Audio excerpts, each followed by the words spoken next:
All right, so thank you everybody for being here again. It's now time for our first panel of the day. I have Tiffany here, one of our finance leads and our panel lead for this wonderful event, here to introduce everything. Woo! Hello everyone, welcome to an exploration of the future of cities, where distinguished speakers will delve into the investable themes of decision-making processes of urban development. Join John Means, a partner and the co-founder of McKinsey's real estate practice, as he moderates a conversation including the voices of an investor, developer, and prop tech implementer. Of the investable themes that we will likely be seeing in the next generation, analyze stakeholder strategies for experiment selection, and define metrics and perceptions for what makes for a successful city. Please join us in extending a warm welcome as we join our speakers.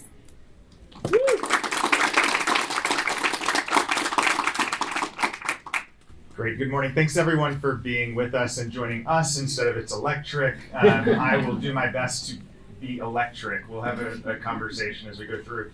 I just want to quickly introduce the panelists and then we'll get into conversation. Please be sure you're taking down some questions, because we'll send questions back to you guys and for you all in just a little bit. We'll get started. Britt leads smart cities and technology at Honeywell. And interesting background, Matthew has spent most of his career in the IoT and connectivity space. And I think that's incredibly important as we think about the future of cities. He's worked in some of the most connected cities in the world, like Tokyo or maybe even Vegas, remarkably. So we'll talk a little bit about that. Isabelle is an investor at Camber Creek. Camber Creek is one of the longest standing and most significant prop tech investors in this space. So we're excited to hear what Isabelle and her team are putting money behind. And Andrew, besides having a long history at places like Sidewalk, before City Ratner, where he's actually building and investing in this technology, he's recently started Assembly OSM, which is focused on modular development in our cities. And we'll talk a little bit about why that's so important as we think about flexibility in our cities. As we get going, I thought it was important to flag that I'm entering this conversation and the conversation about the future of cities in a real spirit of optimism. And I hope that many of you all are. I'm going to kind of come back around and say, well, why in the world is that? We're in the midst of what most of us would call a real estate recession, if not a depression. We've lost probably more than half of our investment volume compared to last year and around the pandemic. This is a debacle. We have no idea what we're doing in cities, and I'm struggling to find investors who are staying in cities. Washington, D.C. is my hometown, and many of the investors and developers in that city are chasing 1, 2, 3 year returns by going to things that are amazing, like self-storage and suburban tract apartments. Who's gone to Wharton and wants to stick around and just do self-storage? I shouldn't say that, because some of you probably are doing self-storage as an investable asset. Blackstone is, so ask Kathleen, she'd be happy to talk to you about it. This is a really challenging time. But what we want to talk about is what's happening in the future, because there's something fundamental that has happened in this challenging time. We have always been in a place where office was more valuable than every other asset class. And what happened is in Washington, D.C., New York, San Francisco, or pick any other American international gateway city, and that is no longer true.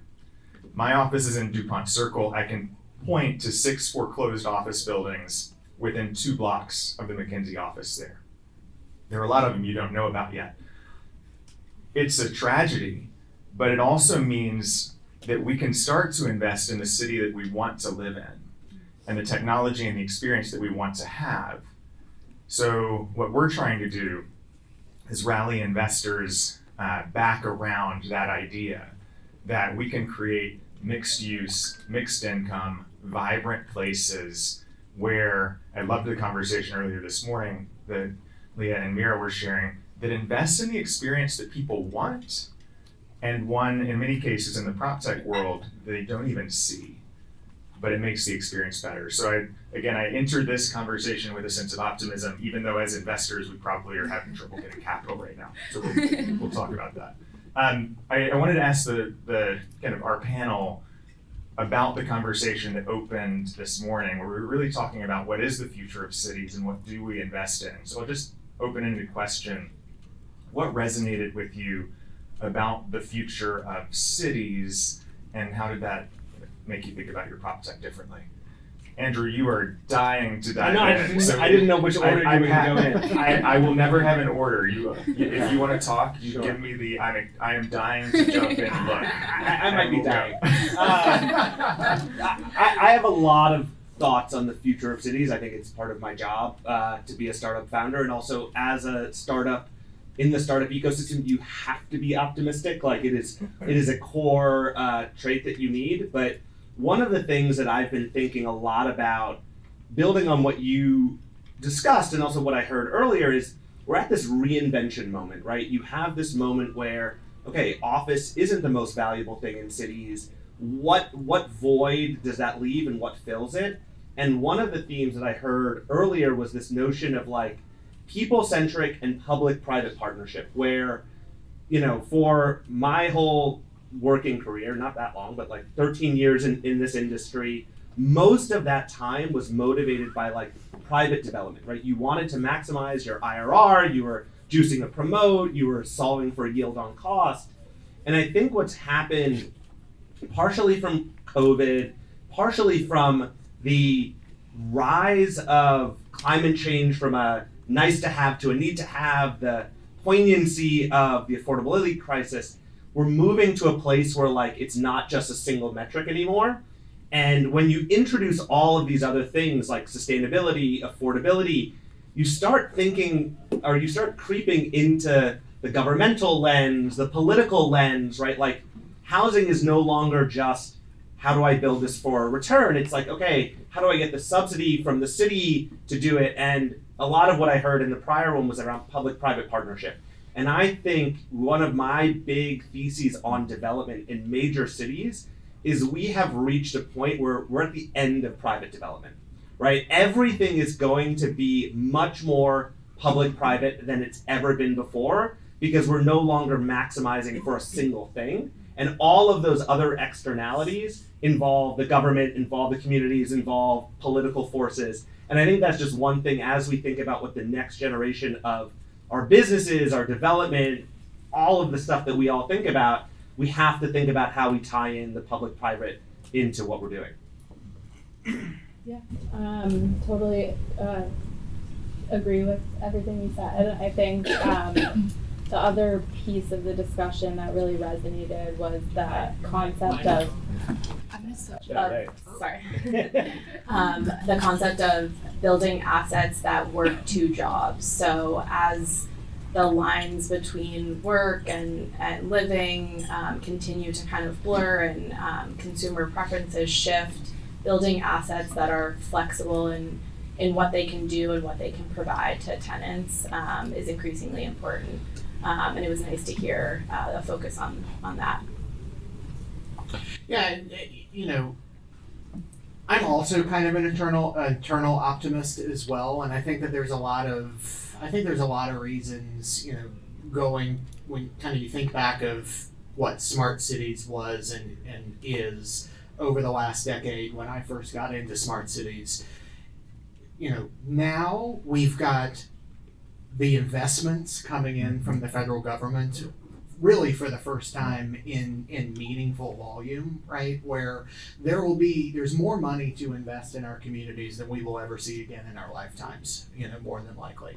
So, I think I pulled optimism from the start, but also the need to be creating resilience, right? I think over the last 4 years when we first started talking about the pandemic, right? We could not have possibly imagined how quickly everything changed, right? And so, that impacts broadly across sectors, right? It not only impacts, the individual resident of a city and their ability to interact with others and with their city to create that feeling of belonging, but it also impacts, the cities themselves who are just, trying to keep the lights on any given day. So, my business as the leader of the smart city business, I'm coming at it less so from the commercial office space point of view, and more so about, how do we make our cities safer, more sustainable and resilient and equitable for everyone, right? And I think that there's a lot of optimism to believe that, the funding that exists, the will of the people, cities are finally starting to pull people together, right? To actually be able to almost pressure test the kinds of solutions and technology and outcomes that they seek to drive, because we've had a lot of smart city pilots and projects and just little incremental things that never really resonated with the community because the community didn't really even know what the city was doing. And so I see a lot of hope and optimism about really rethinking how we live, work, and play.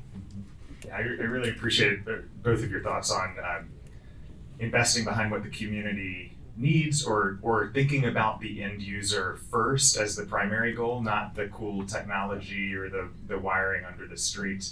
I think Leah and Mira this morning in the conversation were saying essentially invest for your community as a reflection of your community. I loved the discussion about Lincoln Center and the digital wall and spending time. I think she said they talked to 30,000 residents. Did I hear that right? To think about what that space could be. And it really impacts me. I would also say beyond investing as a reflection of the community, investing for the community that you want to attract really matters too. We worked on National Landing in Washington, D.C., which is Amazon's new headquarters. And one of the things that we did for their smart city strategy was actually to go and interview 10,000 tech workers in other tech hubs. So in Austin, Seattle, the Bay Area, to understand what was important to them. And remarkably, and why I'm so excited Matthew's here, the number one thing that people asked for was ubiquitous connectivity.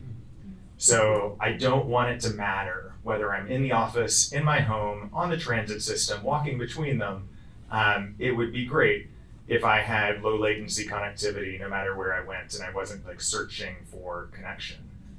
Also talking about investable themes, which we'll come to, it also led the developer there, JBG, to become the first developer to buy 5G spectrum.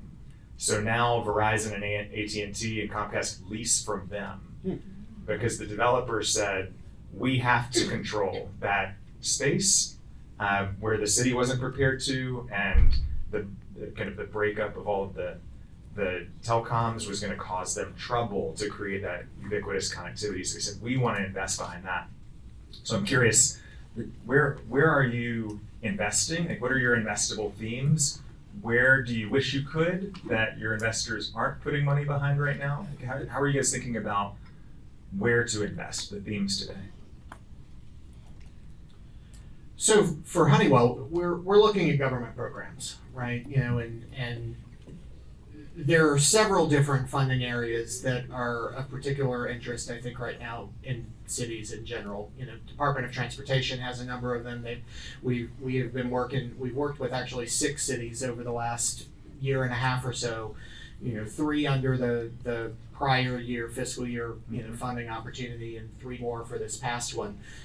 Where it's, the SMART grant program is, strengthening mobility and revolutionizing transportation, to try and make our cities more sustainable in terms of moving people around, helping them, whether it be, growing EV adoption or just helping make the roadway safer, right? And so, there's money, there's need. Bridging those two things together, to come up with, the most compelling ROI is kind of where I think a lot of people get stuck. And so, what are the cities asking you to put money behind?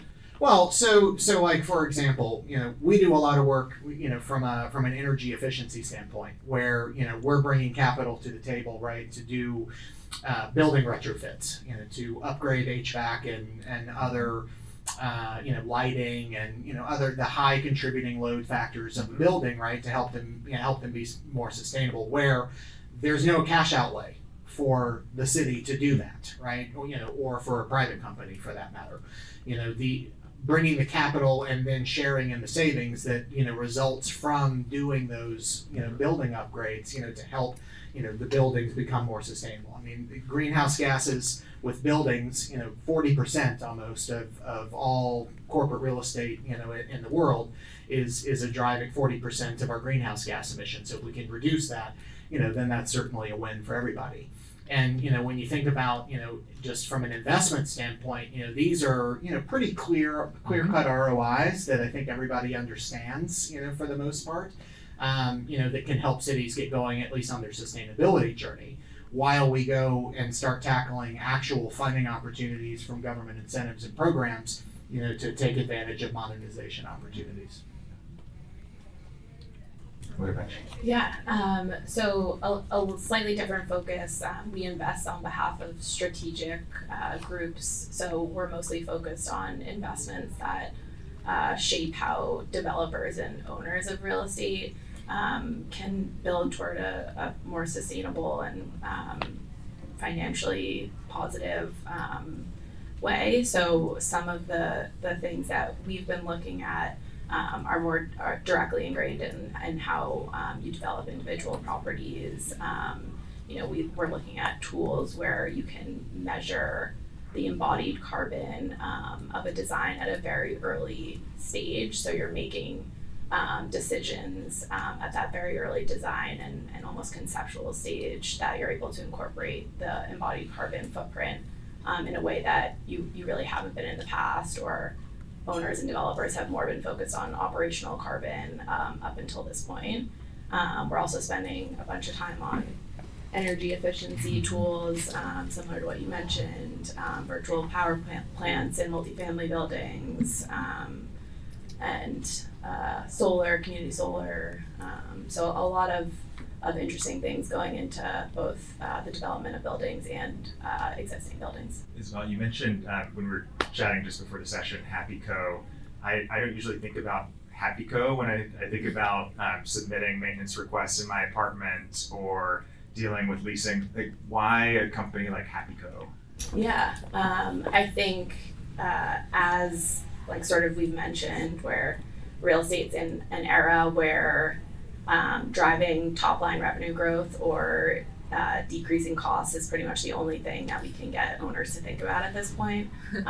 Centralizing your operations and bringing efficiency to those processes is like a huge piece and goal of a technology like Happy Co, where how can we make our staff more efficient? How can we do these walkthroughs and property inspections and store data efficiently and do less in person and do less manually? And a software like Happy Co brings that efficiency to your operational team.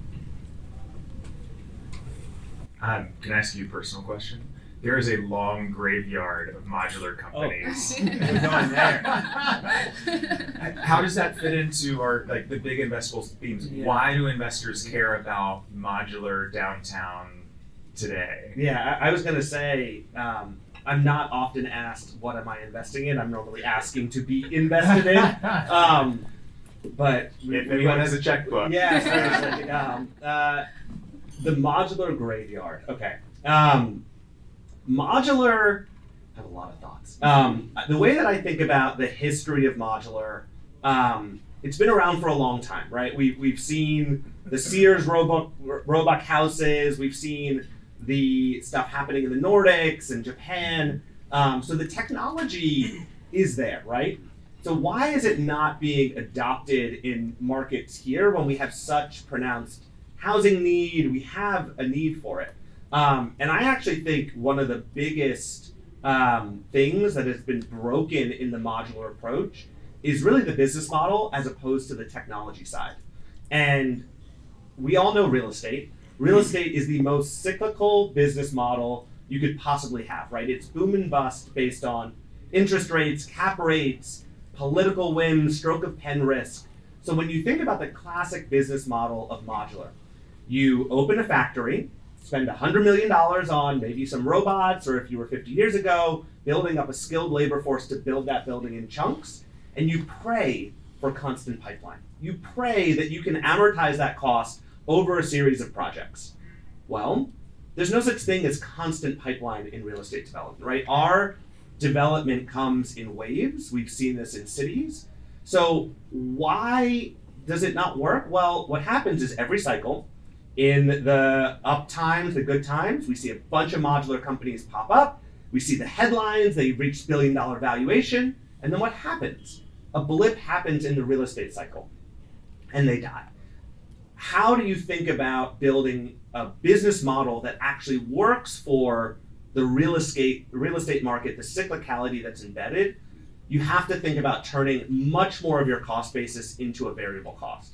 So instead of like soft pitch on what we do, but instead of us operating a giant factory that costs $100 million, we operate more like an OEM in automotive. So we have partners around the world that make kitchens, bathrooms, structures, walls, floors, ceilings, and we just do the assembly. Our name gives it away, and we basically do it in a warehouse. So instead of spending $100 million on a factory, I can spend $2 million and have the same amount of output as one of those high capital intensity. So then when it comes to the cyclicality of the market, right, as the market does what it does, I can scale up or down capacity based on what the actual demand is. And I think if you think about that lens, it's very clear to see why a lot of construction tech companies, prop tech companies, modular companies have gone out, because the business model was borrowed from another industry that had more stability and demand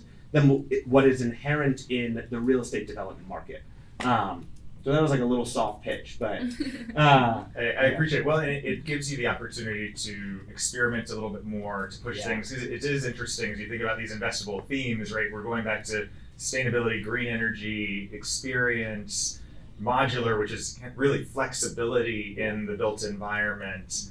And they aren't always stable. They aren't huge investment streams. I'm curious, so you might think about this, Matthew, too, because as Honeywell, you're a multi-billion-dollar company, and you can choose somewhat longer-term perspectives, I imagine. How is what you're investing in different than the prop tech startup world? Yeah, I mean, you know, we have the benefit of having short cycle and long cycle businesses, right? You know, Smart Cities, the business that I run, is absolutely one of those long cycle businesses.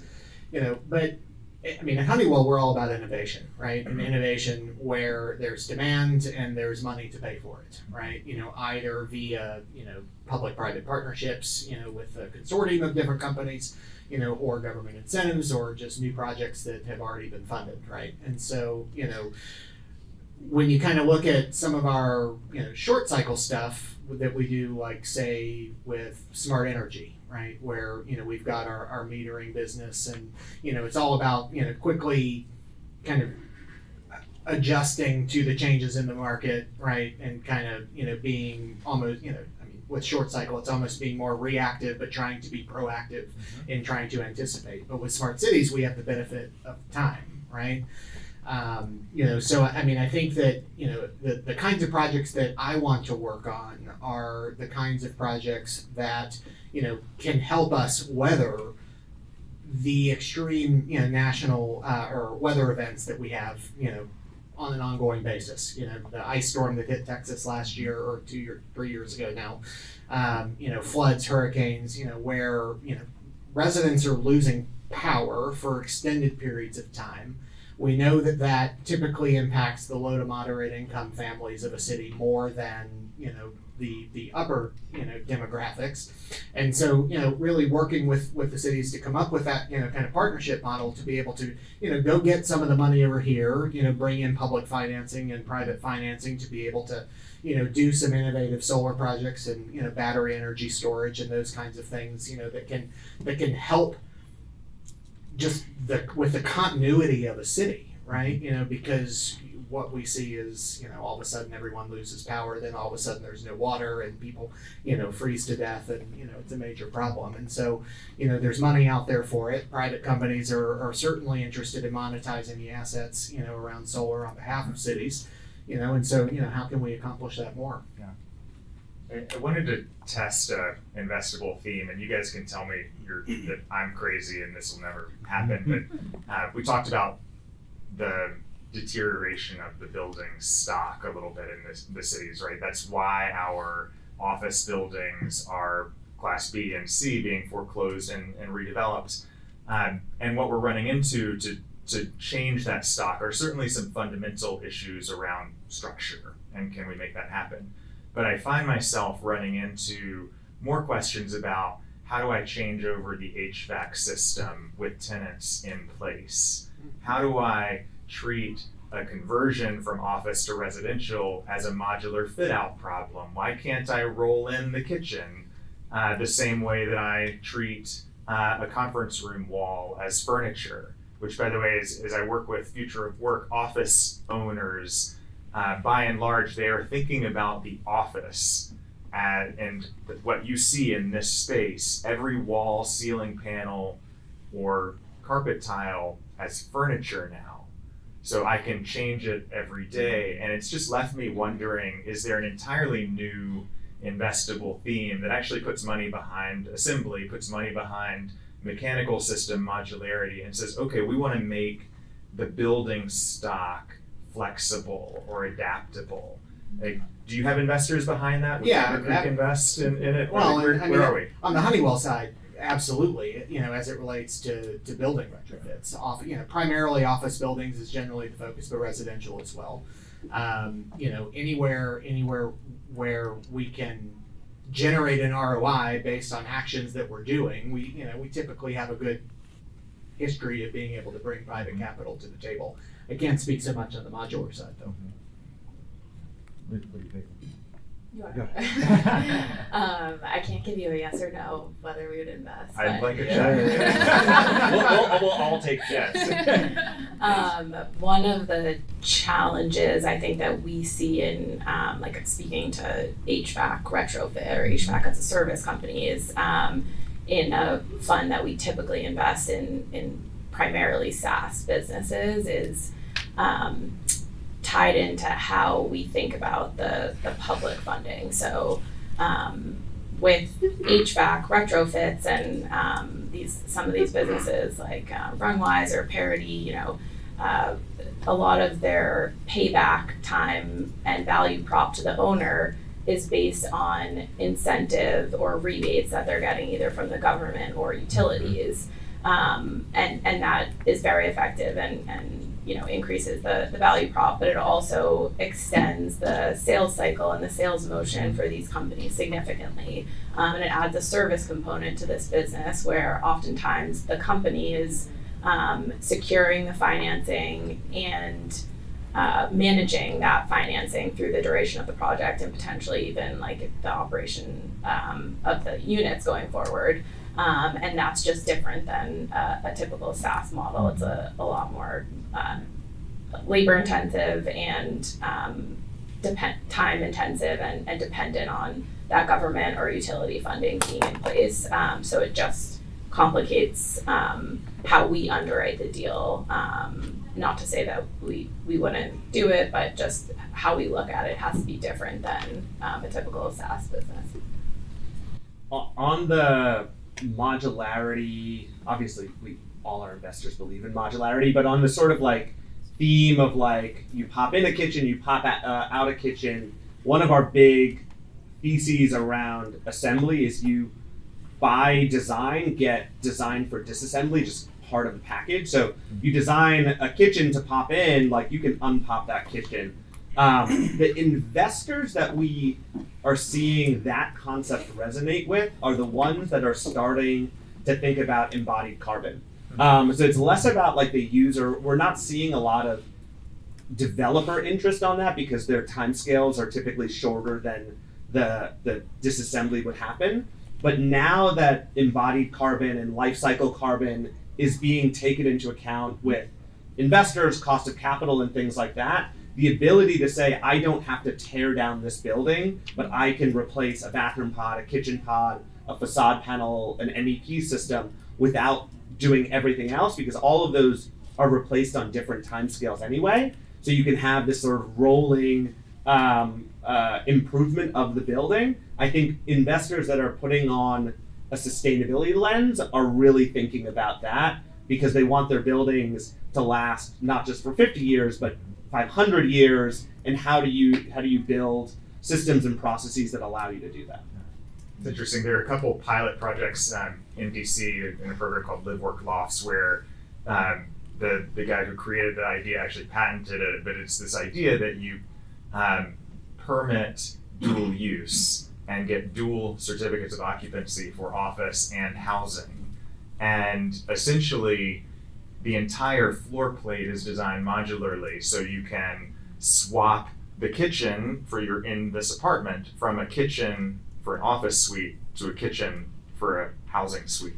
Same floor, same access controls, still have the public bathrooms and the dual egress, but essentially they are meeting the code requirement standard for both office and residential on the same floor in the same building all the time. And it gives them this modularity. And I love this idea of deconstruction too, because it requires that you're able to do that as you move things around. And I think this idea will take a while, but as we talked about earlier, this cataclysm in our office space, I think is going to change a way of thinking. Well, and it may change again, right? Yeah. And we build buildings to last a long time. So being able to swap in and out will absolutely help with the sustainability of that building long term. Yeah, and it is interesting. I have a small side project going on, but I'm acquiring a building in Washington, D.C. that's a historic structure.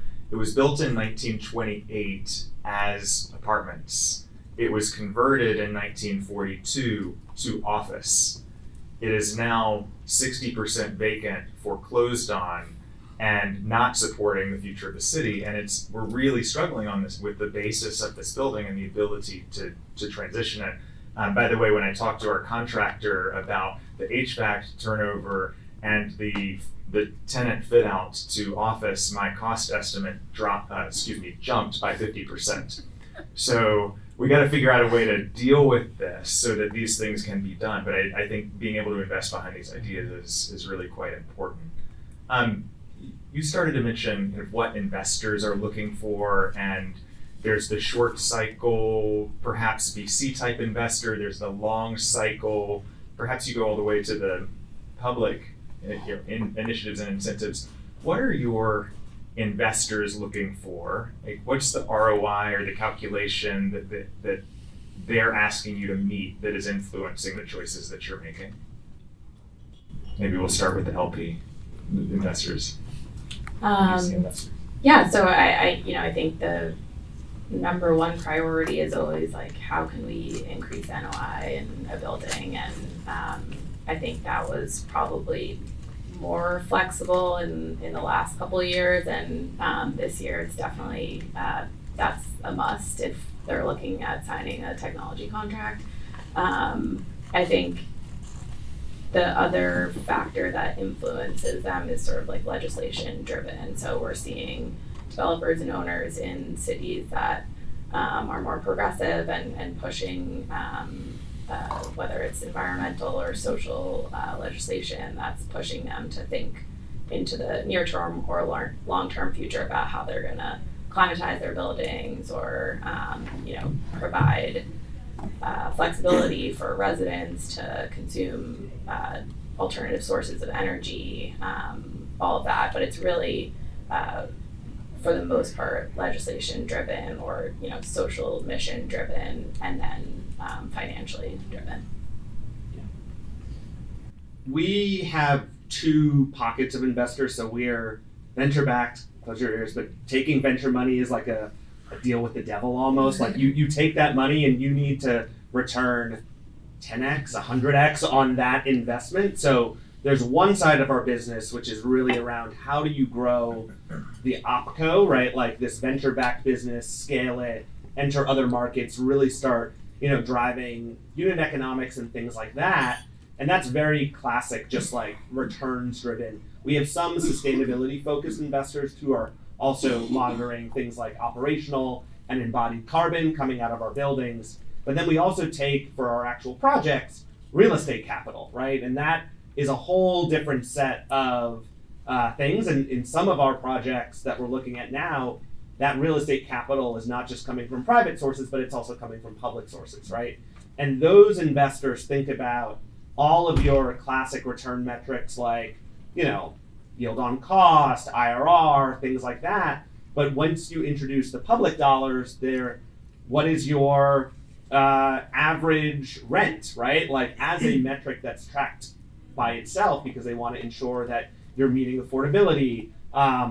A lot of the investors on the real estate side also care about the sustainability and carbon, mostly putting on a little bit of the very pragmatic hat because it influences their cost of capital. Like if you can deliver an extremely sustainable building, you can get a lower cost loan. Like that is just like math today. And I think that, private developers are motivated by what they have to deliver to their investors. And I think the sustainability translates into economics is one of those big things that our investors are looking at on the real estate side. Maybe one other interesting thing, I should have flagged this, but your investors or many of the prop tech VCs are being funded by the large owners of real estate right now. Those are the LPs. Yes. It's not as many, or perhaps some, that are pure VC investors, but it's the LPs that are putting money to get the technology that they need for their buildings, hence the NOI, net operating income improvement that's driving people to put money in, not just the get me 10 or 100 times return. It's this kind of reshaping how you think about what you invest behind. Yeah, and I think it's a flywheel of priorities and how we push this forward. As the institutional investors and pensions decide that this is more of a priority, the owners and operators push that forward, and that gets pushed down to us as well as we think about technology priorities. So it is, really. You need all buy-in from all of the stakeholders that the priority is not just bottom line, it's socially and environmentally moving forward. I guess I'll come at it from a different angle, talking about just getting cities to invest, right, in technology to improve outcomes for their residents as opposed to private sector.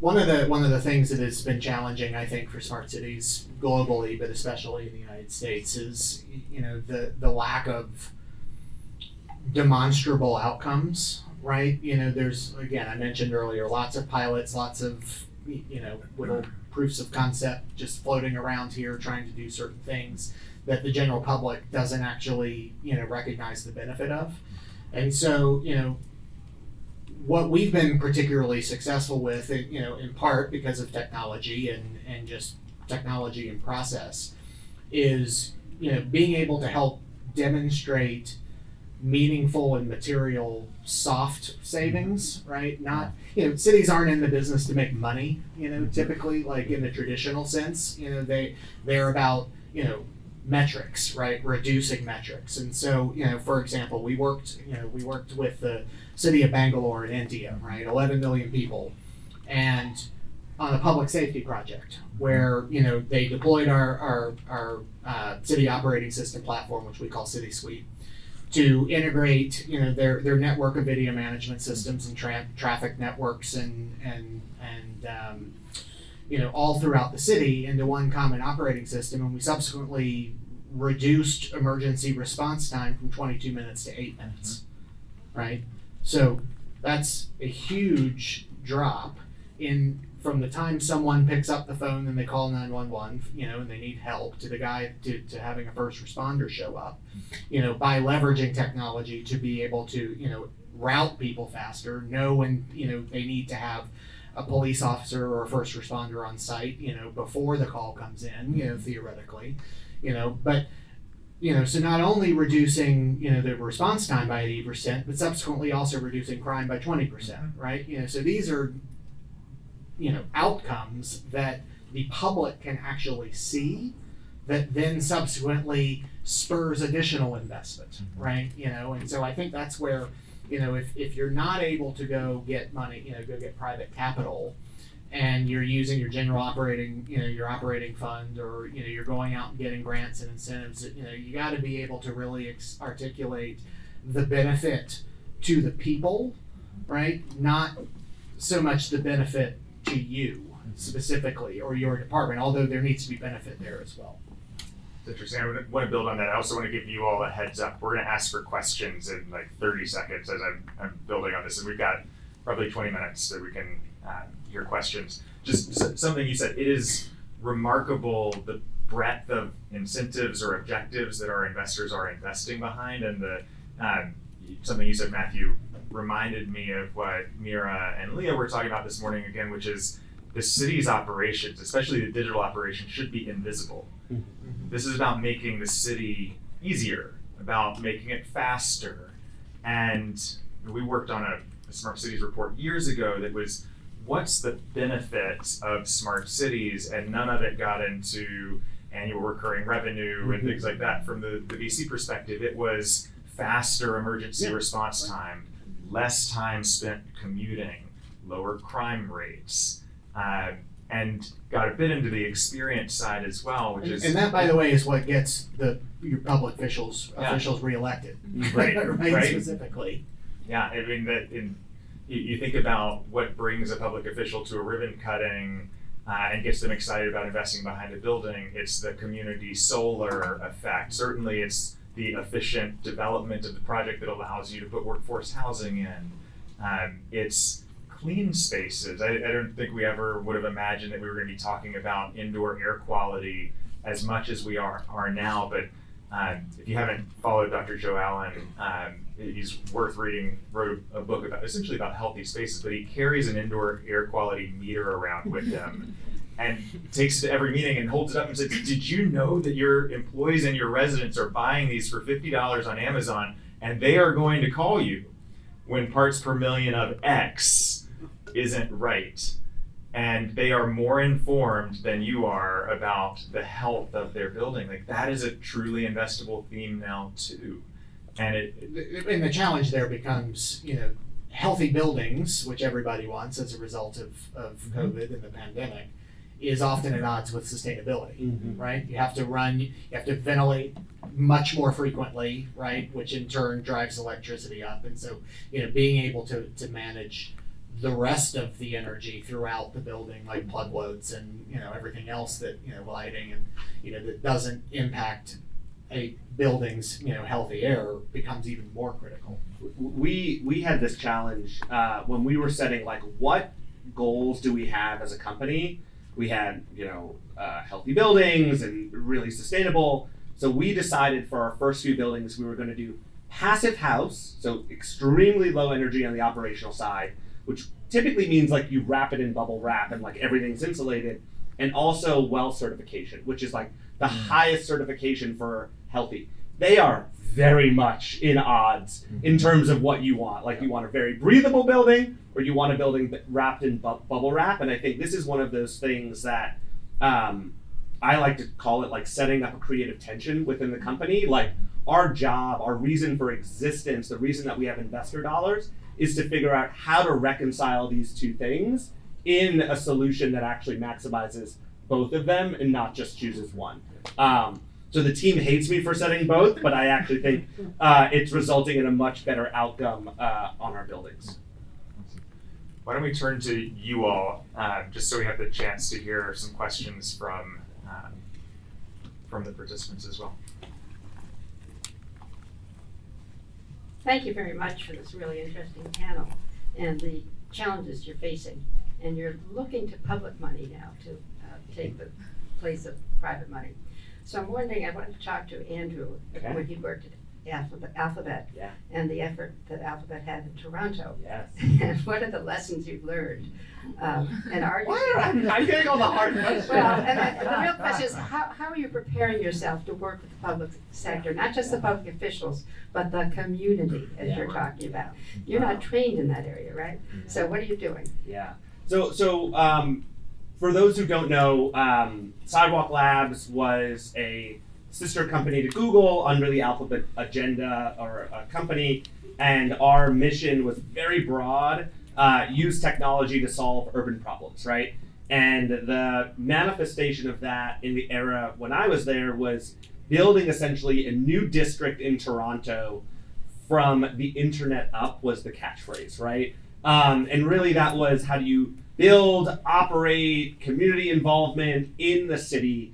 I think there are a lot of interesting things on that project that went right and went wrong. I do think that the governmental and community involvement, we tried really hard, but it's very difficult, especially at the scale of what we were trying to do, right? 900 acres. There's a lot of voices, and how do you get all those voices to have a unified vision of what is happening was just very difficult, especially as a private company coming in and doing that. It was just an international private company. We always think about Canada as being like part of our family. No, we were like foreigners coming into a city and telling them what to do with the city. And I think, some of the lessons that I've taken from that is you want to have early involvement and it to be, bubbled up. I think also the scale at which you start is very important. Like one of the big things that even though we build high-rise modular buildings in major urban markets, we started with a 3-story one. We used all of the structural systems for a 30-story building, but started with a 3-story one. And it's really any company, any startup is all about moving up a learning curve, right? And at the scale of a city, we have very binary outcomes with what we do, right? Your building stands up or it doesn't, right? Like the community likes it or it doesn't. And how do you engineer in your innovation process, your design process, these moments where you can move very quickly up a learning curve and bring people along with you? I think is just harder in this world, but I think in this space, right? Real estate cities, but it's something that is absolutely necessary. And you can't just take the playbook of software, because in software, you push an app, people don't like it, you push an update. Like in cities, you don't have that ability, so you have to think about how you introduce and go to market in a very different way. So Sidewalk was, I call it like the MBA that I got paid to do in terms of learning. Sorry, all you MBA people. Yeah. There's an interesting point there around scale though, because it's interesting for those headed into development. You'll hear this term all the time, buy right. Yeah. Buy right, it can be one of your best friends, which is find a scale like a 3-story building where you can buy the building and you can experiment, and the level of control and outside influence over what you're trying is a lot less. So one of the founders of Sidewalk who I've talked to about it said we just started so big and audacious that it demanded thousands of people of engagement and multiple jurisdictions. And by the way, this is not me advocating for not having community engagement, because I think you absolutely should, but especially if you're trying something new, doing it at a scale which you can do it by right, really, I think helps. And just add one more point there. So what you described and what Sidewalk and Alphabet had done in Toronto, there's a similar type of project at least going on in Atlanta right now with the Atlanta Beltline, which is I happen to live in Atlanta. And we're involved in that project where, the Atlanta Beltline has been something that has been talked about for, let's see, I've lived in Atlanta for 12 years, the entire time I've been there, and is finally starting to come to fruition, right? It's a 22-mile loop around the city, that is, old former railroad tracks that's being redeveloped for, pedestrians and, just outdoor, kind of redevelopment, major redevelopment project.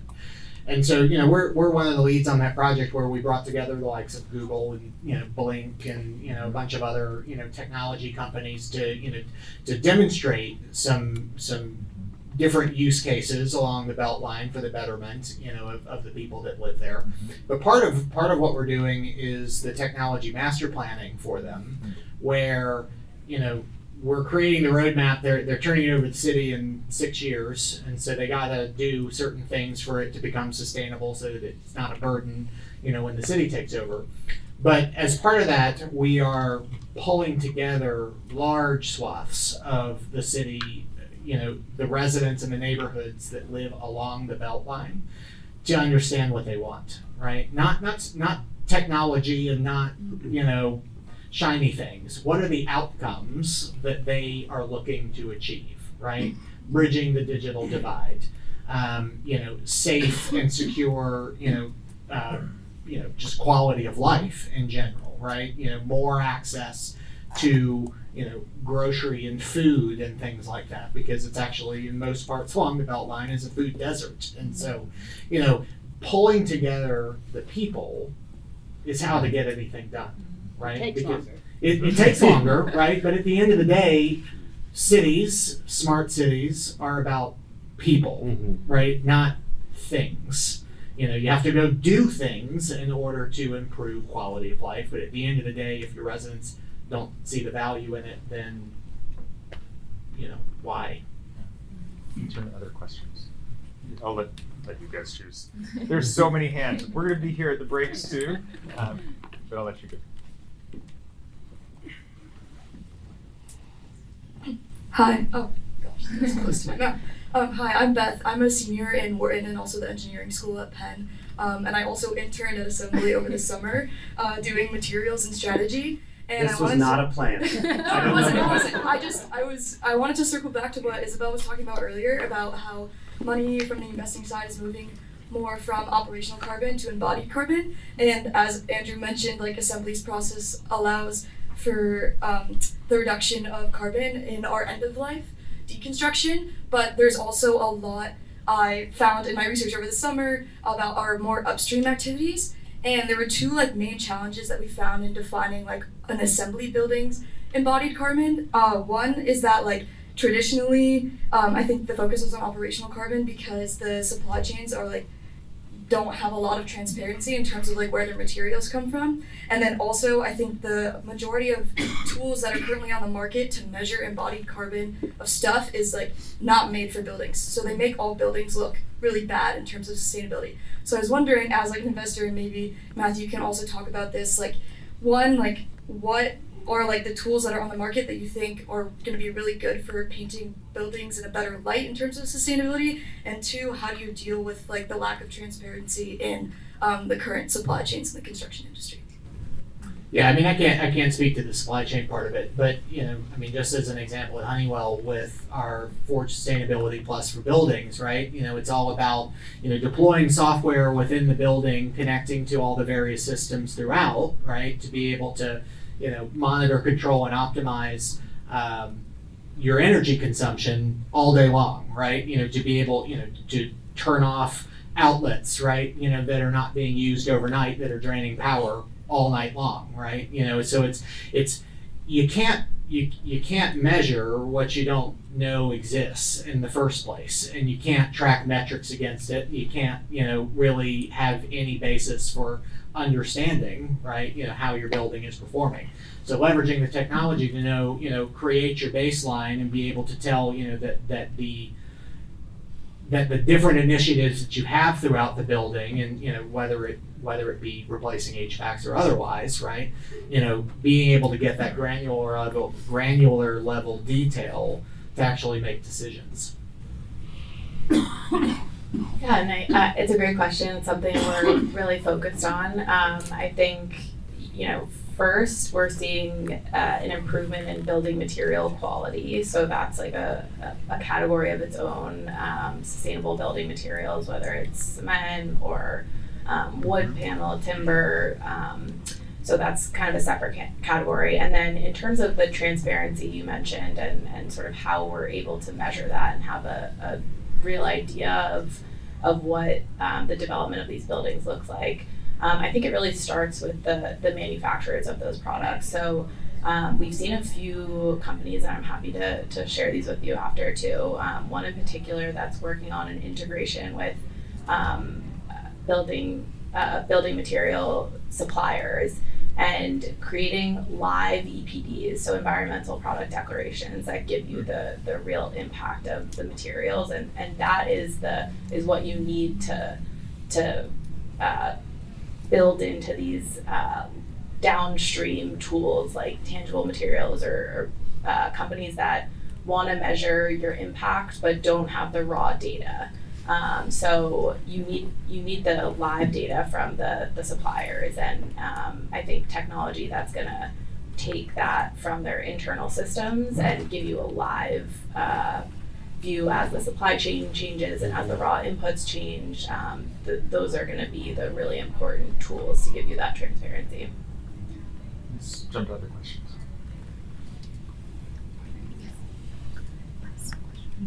Oh. Yeah. Just not. Hi, thank you all for presenting.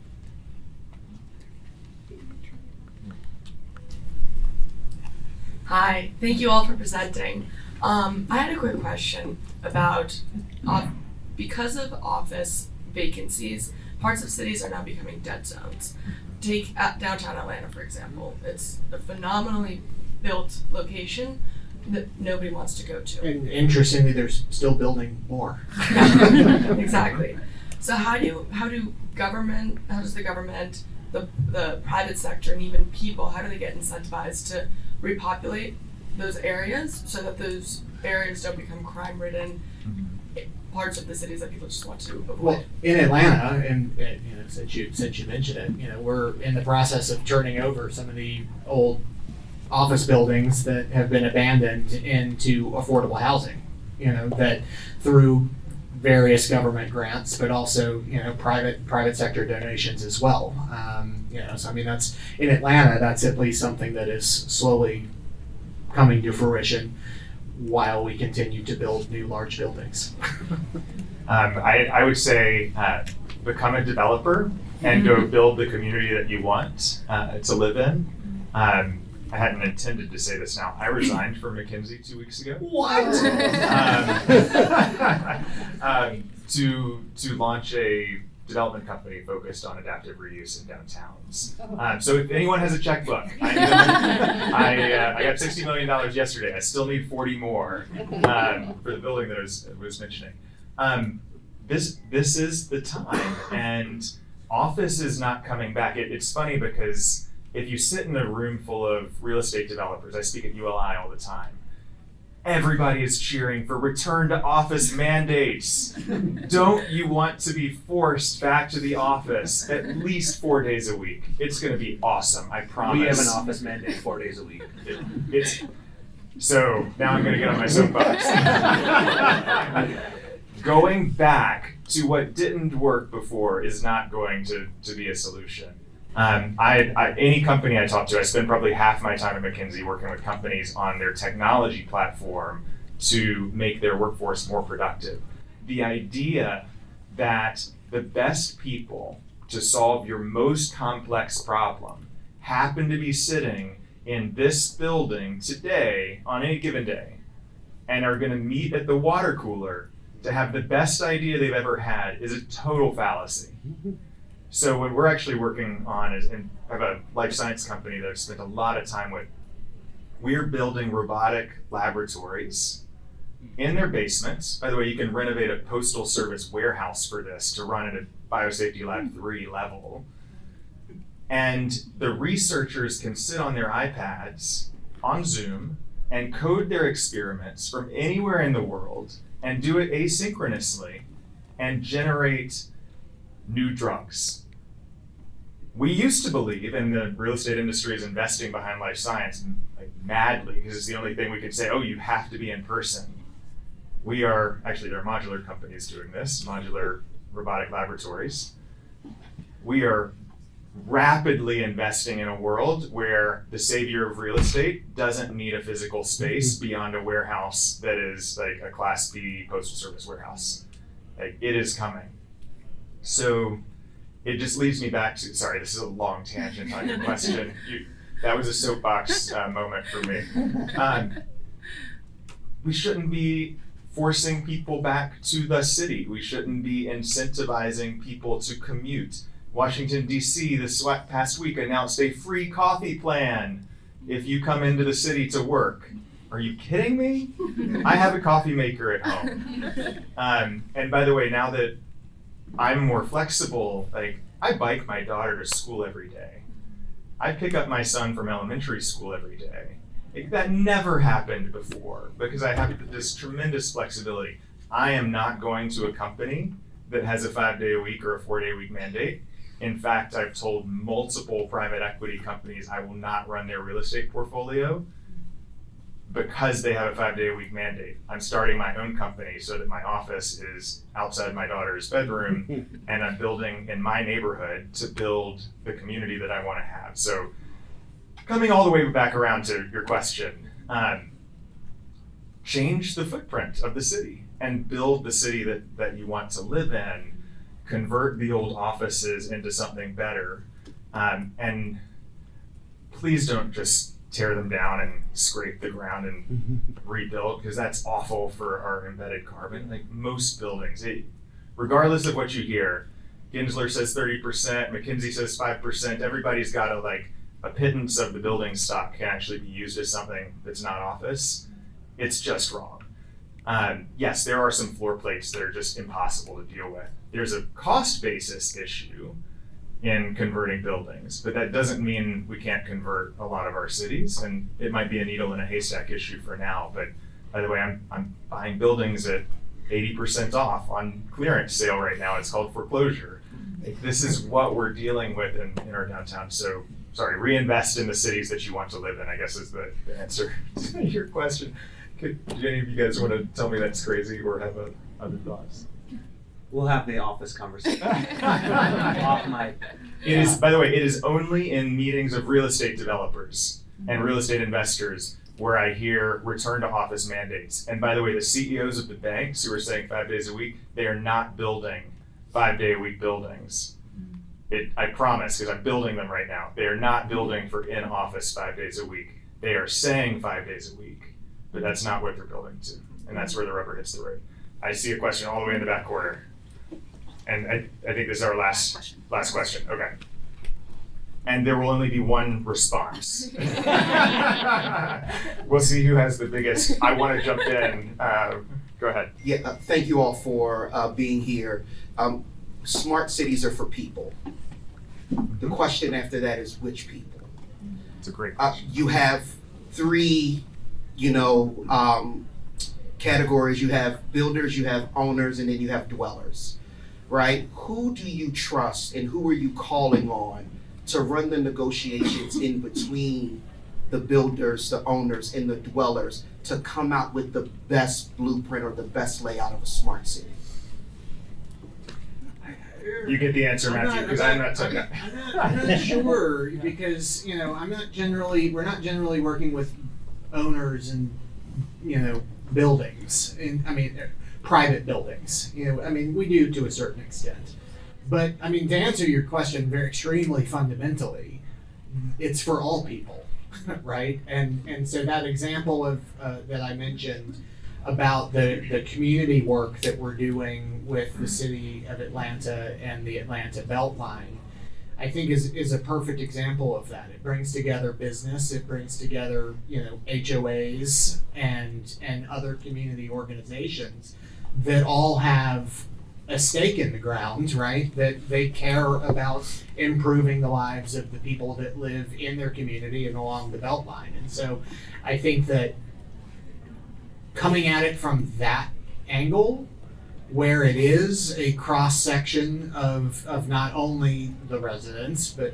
the local businesses and minority owned businesses, and trying to get the view of the people that live there, to really drive improvements that everyone can get behind. I'm going to build on that just as the close. There is a firm in Minneapolis that I work with a lot called Imagine Deliver. And they would say they are consultants for the new majority. They work with me on every master plan that I've done, including change a hospital to focus on health equity. Their fundamental idea, which they've shared with me, now I get to claim it as my own, but it is when we design for the underrepresented voices in our community, the city gets better for everyone. And their work is fundamentally saying, okay, you were going to go do a listening session. How many middle-aged white guys like me showed up at that session? Like, that's my experience of community engagement. Theirs is to go into the community and talk to the people who haven't been represented and ask them what they need. And that becomes the heart of the city that you imagine. So I would just end with, when you're listening, make sure you're listening to the voices that we haven't been hearing for the last decades or centuries of community development in our country and in our cities. So we'll end there. And Tiffany, did you want to say, okay, thank you so much.